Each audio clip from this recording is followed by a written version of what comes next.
Day display in one metro town is gone. The removal of crosses came after some complained about the display's religious overtones.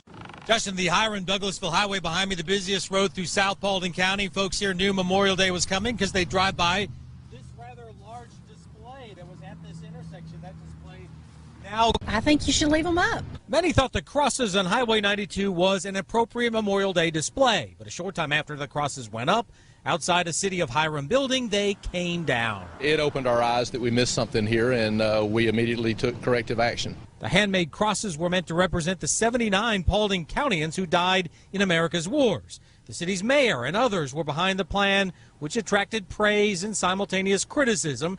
City Manager Barry Atkinson says some who called his office simply asked if crosses were the appropriate symbol. They asked, were all those fallen veterans Christians? And of course the answer to that is obviously no, they weren't. The abrupt disappearance of the display prompted some social media outrage. Many volunteered to put up the crosses on private property. Others told me this is PC run amok. People that are non-Christian shouldn't be offended by that because they gave their lives for our country, and that's the way I look at it. Whether it's a cross or any other kind of marking, it's in honor of Memorial Day.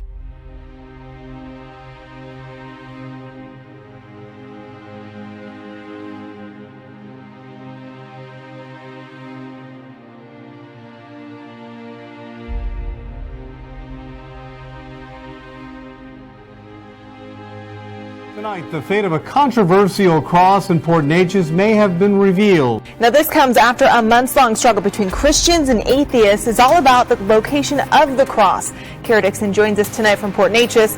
Kara, so what was decided? Tiffany, if you step within 20 feet of this cross, you'll no longer be in Port Neches property. That's because the city sold this land, 20 by 20 plot of land, to a local church just to keep the cross here.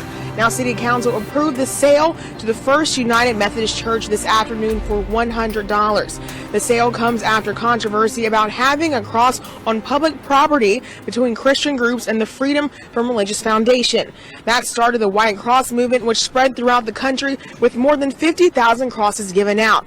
Andre Weimer, the city manager, says the city abided by state rules and many different organizations approached them about buying this land. There were many people and organizations that had approached the city over time. So it was not a unique request in the sense of the issue.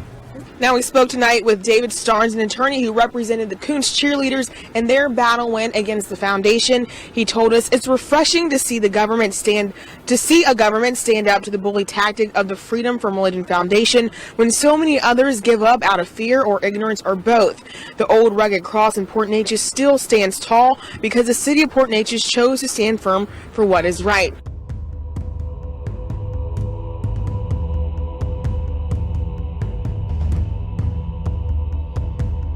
Our top story tonight, a 70-year-long tradition at East Liverpool High School was removed from the graduation ceremony, but students just weren't letting it go.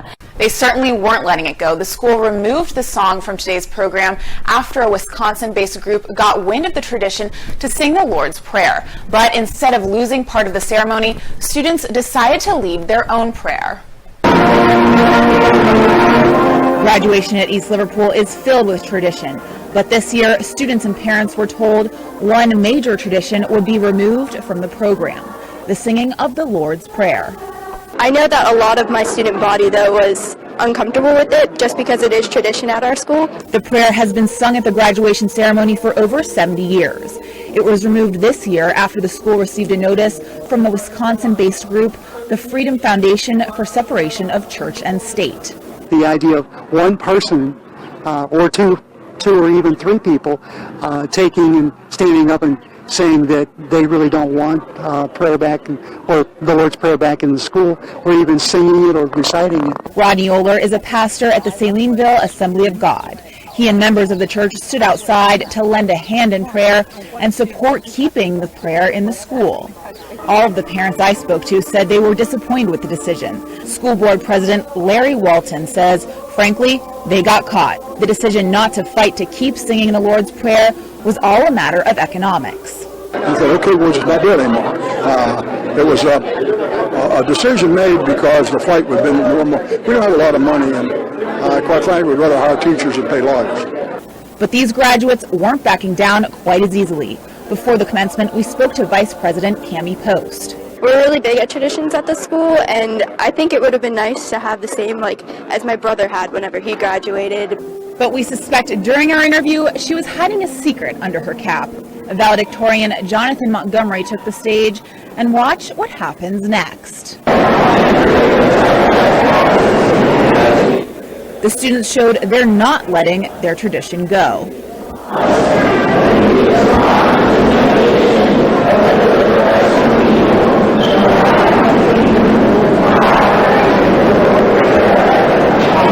Then came the applause.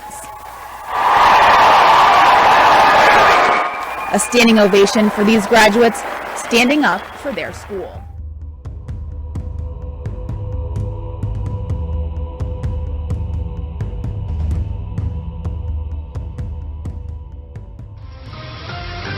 It happens in seconds. Moms and dads, you know that feeling. Your child gets lost in a store, maybe just wanders off for a second or two. Your heart stops, though. Panic sets in, and you think the worst. It's happened to most of us, but what if you had a secret weapon, an extra layer of safety, so to speak? How far would you go to keep your children secure? Would you be willing to microchip them? Experts tell us the technology already exists. Turns out one Bay Area mother is all for it, and she shared her story with our Melanie Michael. You know, chances are if you have a four-legged family member at home, it's already microchipped. And if the technology exists to save Fido in an emergency, what about microchipping your child? Before you say, no way, I would never do that, hear one mom's story. It's the longest 2 seconds of your life, and it's absolute panic. I want my son back. We've seen it in movies. This is my daughter! Over and over again, children gone missing. It's terrifying. For Stephanie Rodriguez-Neely, life is busier than ever, with 4 children, including a newborn. She knows scary situations can happen in an instant, and for her, it has. If it'll save my kid, there's no step that's too extreme. Stephanie's teenage daughter is a special needs child, prone to wander off and trust strangers. For that very reason, Stephanie wholeheartedly welcomes microchipping a child. If a small chip the size of a grain of rice could have prevented a tragedy, I think most parents, hindsight would have said, I wish I would have done it. A well-known technology expert out of Boston tells us microchipping poses little to no health risks and would act as a barcode of sorts. Without question. It could save a life, reunite a family, find a missing Alzheimer's patient. I always tell people, as long as you're doing what you feel is best for your child, you're not really wrong. And guys, this is what we're talking about, the microchip. I don't know if you can see it in my hand. It's the size of a grain of rice, very, very small. And the expert that we spoke with actually tells us that barcodes were introduced in the late 1960s. And back then, people thought, this is way too invasive and too weird. And now barcodes are so commonplace that we don't even think about them anymore. The expert tells us this will happen sooner rather than later. Well, America has around 30 million security cameras around the country, and now computer scientists have developed a way to let law enforcement tap into any one of them that isn't protected by a password. Wired magazine reports the system is still just in the proof of concept stage and wouldn't use private feeds or those in a home. But privacy advocates worry that necessary surveillance could turn into overreach by the government or even an authorized use of the system, along with the possibility that someone could hack into it. A few months ago, the Pew Research Center released a report which showed that the middle class is no longer the majority in the United States. Now Pew just released more news about how the middle class is shrinking, specifically in our cities.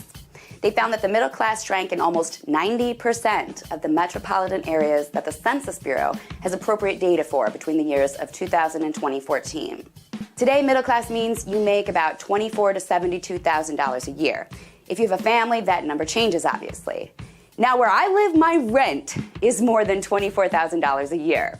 That's a semester in college in some places. So it's not like it's a lot of money for what you get these days.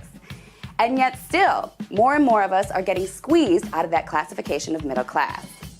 In 1970s America, 61% of the population was considered middle class. Now, it's about 49%. And that's important because, as millions of studies show, the middle class is everything when it comes to a country's success. A strong middle class means more access to education and hence a more innovative population, a sustainable economic market for supply and demand, and so much more.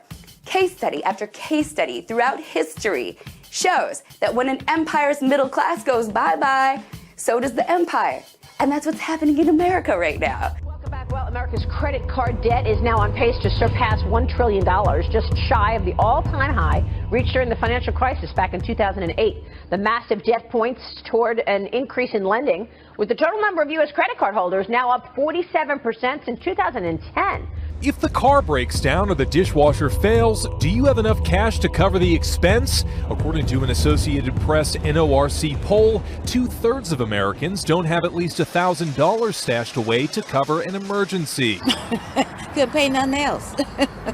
That'd be the only thing, you can afford. Respondents were given a list of options. A third said they'd have the cash on hand to pay the $1,000 bill. A third said they would borrow, whether from family or by using a credit card. 1 in 10 said it's likely they couldn't pay the bill at all. A lot of people live paycheck to paycheck, but thankfully I'm getting out of that mold. So when you're working double and triple the hours that you work to make less money as a private citizen, the jobs aren't there. The work is not there. The poll shows that despite years of recovery from the Great Recession, Americans' financial condition remains as precarious as ever. 46% of Americans said their wages had remained stagnant in the last 5 years, and another 16% said their salary had been cut.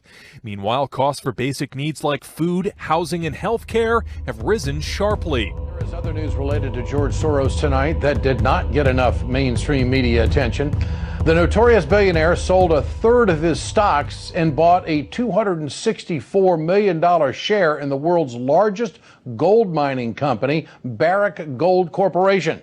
If history teaches us anything, George Soros is a great mastermind of financial schemes that often have a global impact. Market watchers are curious how this purchase will affect the market. You look at George Soros and you know, he's a market mover. He's someone who's, made, a lot of money predicting things and seeing things before the public has.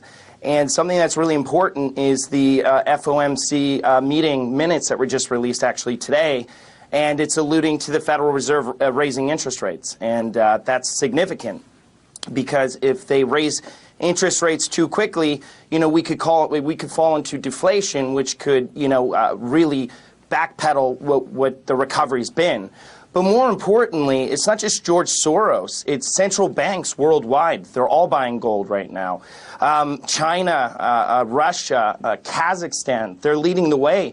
Right now, they bought 109 tons just this year alone, according to the World Financial, the WFG, the World Financial Gold. And it's just there's worldwide demand happening right now, and it's being led by central banks, it's being led by institutions, it's being led by guys like George Soros, and it's interesting. It's something that everyone needs to be watching.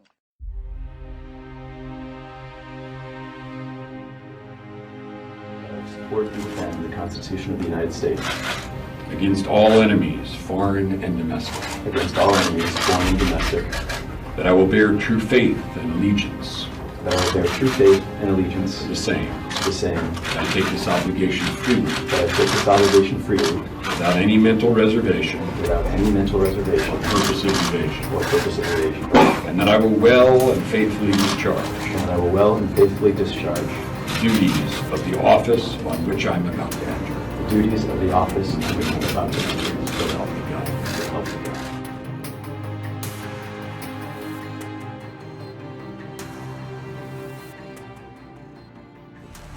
Below the bridge wing.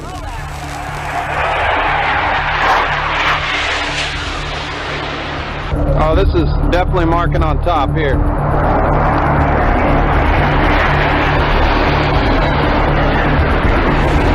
Five knots. We have 2 Russian Su-24s currently conducting multiple passes at CPAs of 75 feet.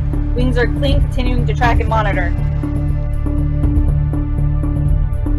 On course 27 true at 3 knots. We have 2 Russian aircraft Su-24 approaching 2 nautical miles.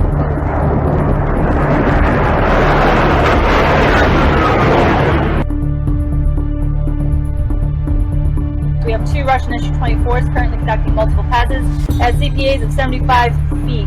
Wings are clean, continuing to track and monitor.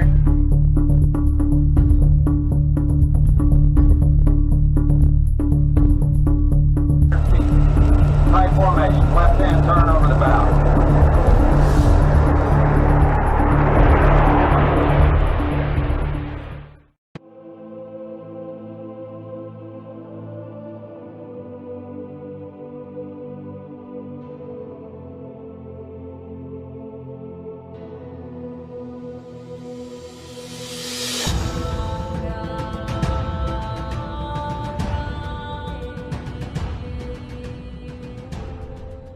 Breaking news coming into the Situation Room right now. Another U.S. military aircraft has had a close encounter in international airspace. This time, the Pentagon says Chinese fighter jets carried out what they call an unsafe intercept. Brian Todd is tracking this development for us. Brian, what are you finding out? Well, if we're getting this just in from the Pentagon from a U.S. defense official telling CNN that at least 2 Chinese J-11 tactical aircraft, those are fighter jets, that they carried out what's called an unsafe intercept of a U.S. reconnaissance plane over the South China Sea. This occurred on Tuesday, according to the defense official. At one point, these 2 Chinese jets, according to this official, came within 50 feet of the American aircraft.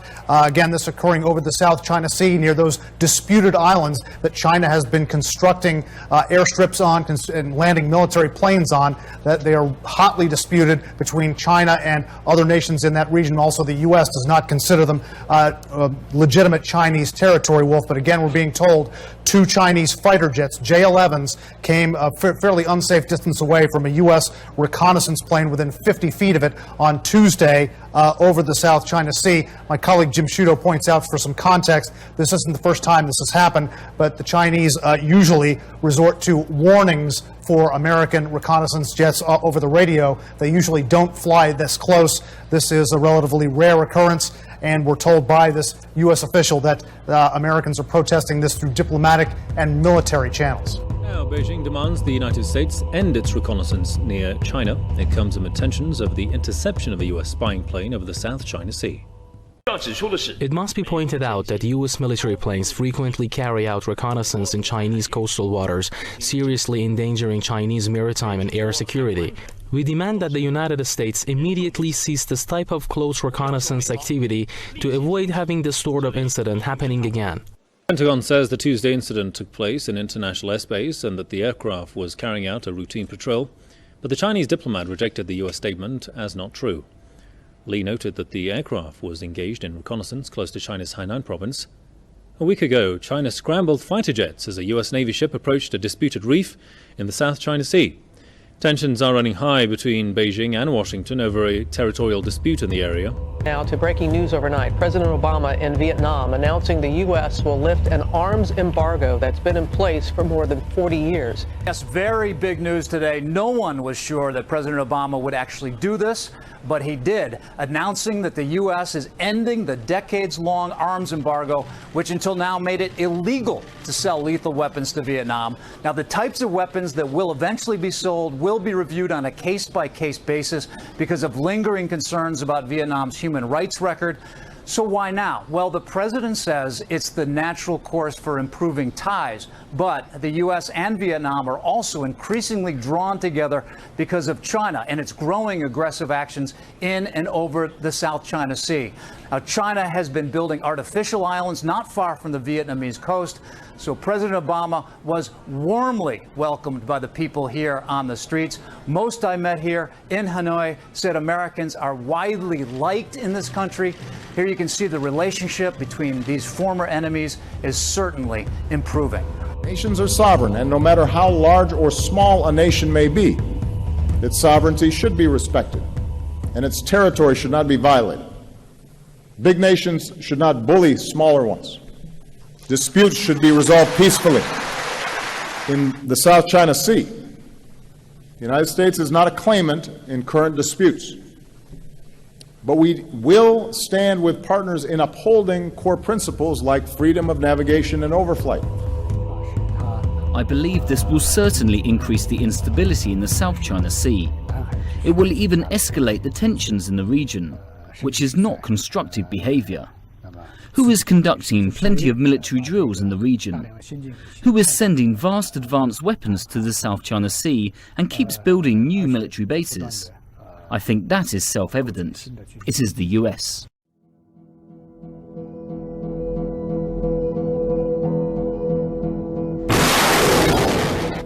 This is where the U.S. military is now located. They're working together with the armed forces of the Philippines. And look at this. It's a gigantic, well, it's a look-alike of a base, but it is temporary.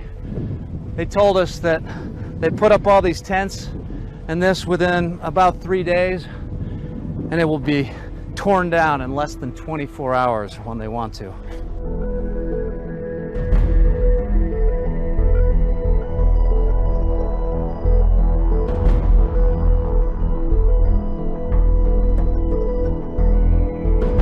In the South China Sea, China's actions in particular are causing anxiety and raising regional tensions.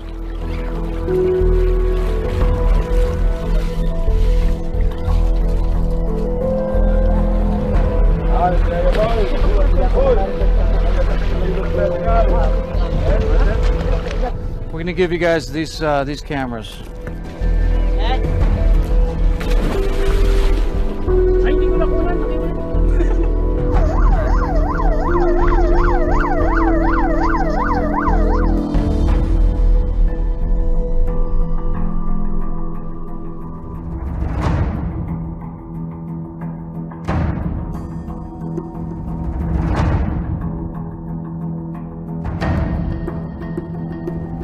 Some Americans here for this exercise will be staying behind on a rotational basis to continue joint training and working with our Philippine allies to contribute to regional security and stability. The American position is very clear. It's been consistent for a long time, which is these things should be settled peacefully and lawfully. We recognize there are these disputes, that they go back in time. We don't take sides in them per se. We're on the side of peaceful resolution, and we're on the side of lawful disposition.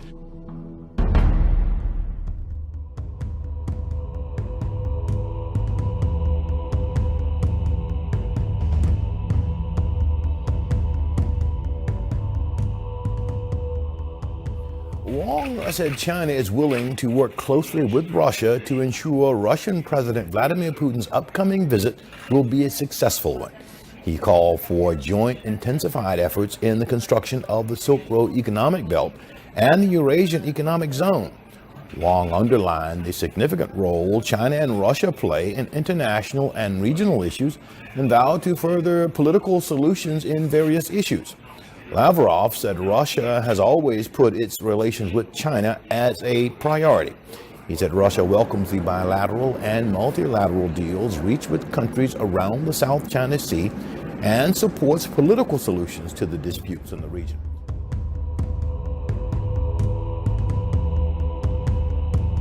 NATO has finalized its biggest military buildup plan since the end of the Cold War to counter what it calls Russia's aggressive policies. NATO chief Jens Stoltenberg says the Western military alliance will deploy more troops into Eastern Europe as part of a, quote, deter and dialogue strategy. Stoltenberg was speaking on the sidelines of a NATO ministerial meeting in Brussels. The NATO chief said the meeting would address all important issues to prepare for a summit to be held in Poland in July. On Wednesday, he said NATO wants dialogue with Russia to ease tensions over the Ukraine crisis. Russia has long expressed concerns over NATO's eastward expansion. Moscow accuses the U.S. and the Western military alliance of returning to a Cold War mindset of mutual suspicion and military competition.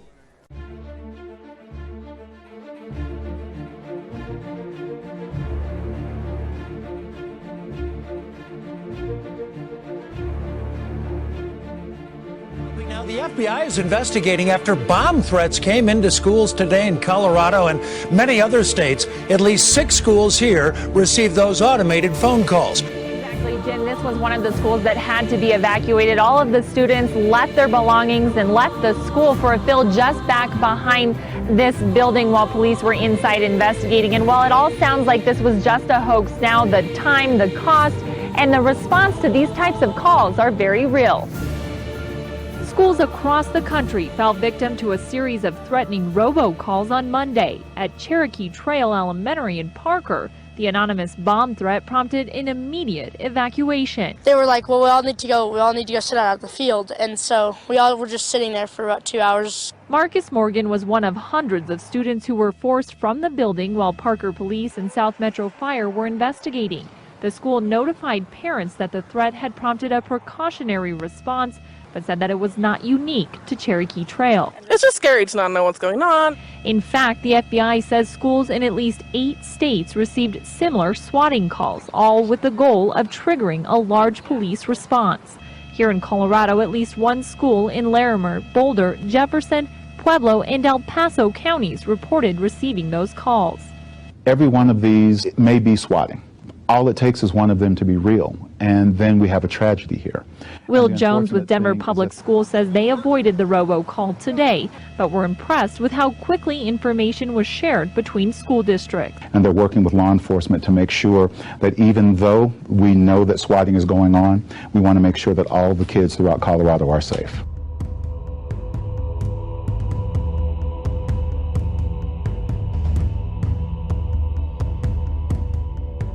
Tell me what happened this morning. Well, it was more like that we were all in classes. We were just getting our jotters out from our teachers, and then the fire alarm just went off. We all got lined up. We went to the Mugga pitch as usual, lined up in our classes. And then we were all thinking it's probably just a drill again. Head teacher came out and said it's not a drill. We had to, all you see is these police cars coming in, ambulances, fire trucks. So we had to go out the back gate down to Mossnuke. We were first going to go to East Milton, but we just lined up over at that park over there where we thought we were going to go. But then we just suddenly went over to Mossnuke, as he said, got fed and all that. We turn next tonight to some harrowing moments for passengers on board 2 separate planes today, taking off from Houston. But authorities say threats were made. One plane was in the air and then suddenly escorted by F-16s. There were SWAT teams waiting at LAX airport, first approaching the plane there, guns drawn, and then sweeping onto the plane, checking each passenger. ABC's Kana Whitworth is at LAX tonight. The tense scene playing out on the tarmac. SWAT teams, those guns trained on the plane, passengers watching from on board. We saw just a bunch of cars just surrounding the plane and the flashing lights and everything like that. 2 F-16s were scrambled to escort the American Eagle flight after the threat was made. After checking under the plane, SWAT teams board. We're going to pull you guys all off in a minute. Passengers taking videos as the search is carried out. When you see everybody coming in with guns and all sorts of stuff, that's really scary. After searching the plane, each passenger cleared by bomb-sniffing dogs. I had to put my hands in the wall, but everybody else had to put their hands in their chair. Another threat from Houston, a Delta flight bound for Atlanta delayed because of a similar threat. This is nuts. This is so crazy. Tonight, passengers on the Los Angeles flight telling ABC News the officers kept it orderly and that eventually both threats were found to be not credible.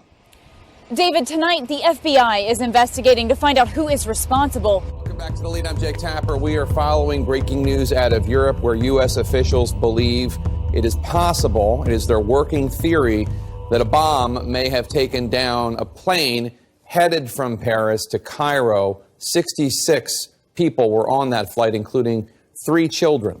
If this was indeed an act of terrorism, and we do not know it to be that yet, but if it were, that would make it the 3rd large-scale attack affecting Paris in the past year and a half. This has all been a grim reminder to the French that with so many Muslims in France, there are a lot of potential terrorists, and some may work at airports.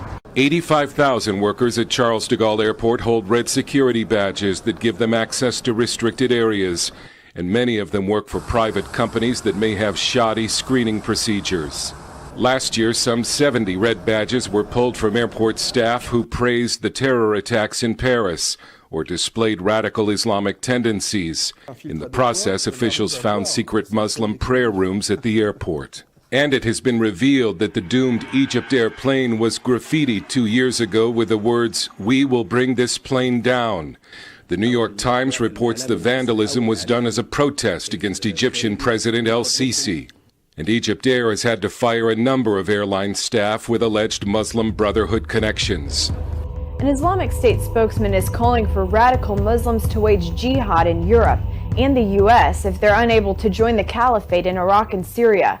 ISIS released a 31-minute video over the weekend with the spokesperson saying, quote, "The tiniest action you do in the heart of their land is dearer to us than the biggest action by us." He also encouraged so-called lone wolf attacks during the Muslim holy month of Ramadan. Countries across Europe remain on high alert, and Europe's head of law enforcement warns that hundreds of jihadists could be plotting attacks across the continent. There are growing concerns, especially about security for beachgoers this summer. Those protecting Europe's capitals know the terrorist threat is changing. This is the Police Central Operations Centre in Rome. Commanders no longer focus on just a handful of high-profile targets. It's evident that we are living in a historic period, and after the attacks in Paris and Brussels, we have to be cautious across the whole city in general, as well as at specific sites. Italy's official threat level remains lower than in France or Germany, but the number of warnings in recent weeks has raised some concerns. One of them came just this week from Rob Wainwright, who's the head of the European Union's law enforcement agency, Europol. Wainwright warned that he believed several hundred battle-hardened European jihadists were likely planning major attacks. A report in German newspaper Bild recently quoted a German security official as saying French, Italian and Spanish beaches are the most vulnerable. Fernando Sanguini served as Italy's ambassador to Tunisia and Saudi Arabia. Sanguini acknowledges a flurry of recent public statements should be taken seriously. That's exactly what officers are doing, preparing for an attack, not knowing when or where it will come.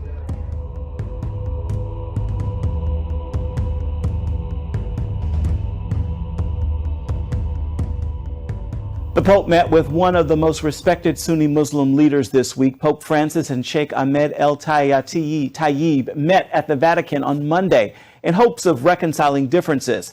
5 years ago, former Pope Benedict made comments that offended the Egyptian leader. He called out the Islamic religion for its call to violence against Christians. Pope Francis and el-Tayeb met privately for about 25 minutes and ended the visit with a hug.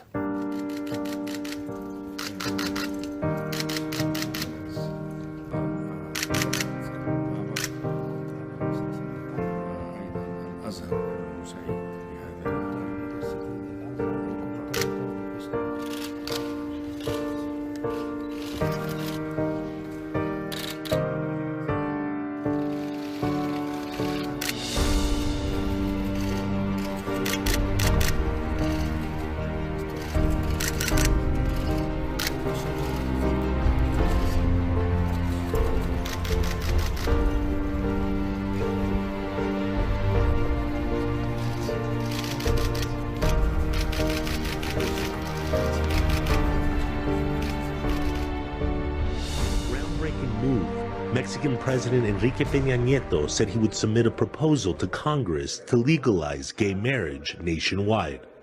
This ensures that in our country, that all Mexicans, regardless of their social condition, religion, sexual preference, or ethnicity, have the opportunity for complete marriage. Same-sex marriage was already legal in a handful of states and in Mexico City. But a Supreme Court decision last year declared same-sex marriage bans were unconstitutional across the country. Peña Nieto's proposal came because many states did not comply with the rules. This is part of a growing trend of Latin American countries embracing gay marriage as the region becomes more secular despite being overwhelmingly Catholic. Protesters by the thousands made their way through the streets of Lima on Saturday in a march for equal rights for the LGBT community. Demonstrators carrying rainbow signs and posters are calling for gay rights and marriage equality. Gabriela Zavaleta is the spokesperson for the Marriage Equality Collective. We want to push for full rights on recognition, marriage equality, gender laws, and hate crime laws, she said, amongst other things. Bills to grant same-sex unions have been proposed in the country in the past, only to be shelved later. Right now, Peru doesn't recognize any form of same-sex union. The country lags behind many of its South American neighbors, including Argentina, Brazil, Colombia, and Uruguay, who currently all recognize same-sex marriage rights.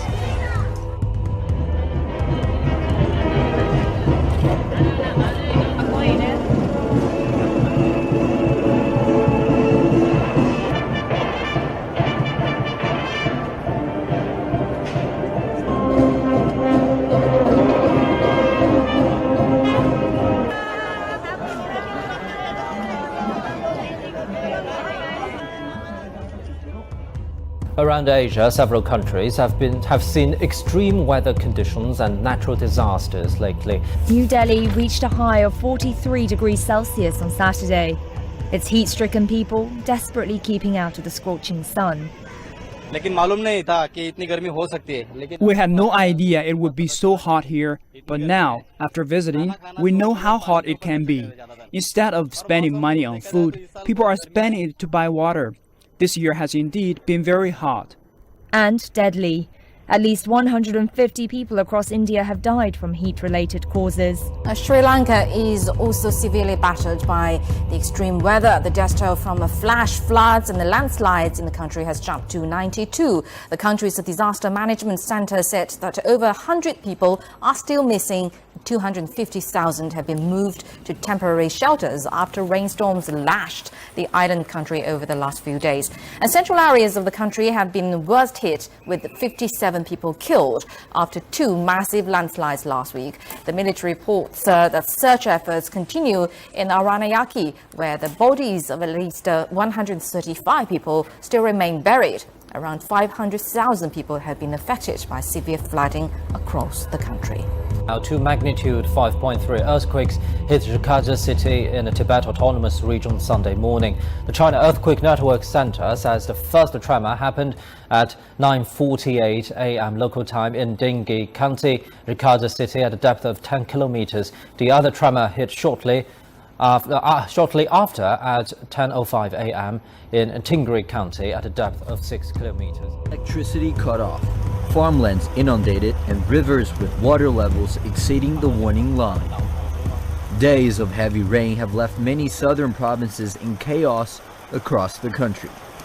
Xinyi in Guangdong province is the most seriously affected, with a death toll of 8 people and 4 others still missing. 6 people have died and 3 people remain in critical condition after a highly active volcano erupted on Sumatra Island, Indonesia, Saturday afternoon. Officials say more could still be trapped by the hot ash.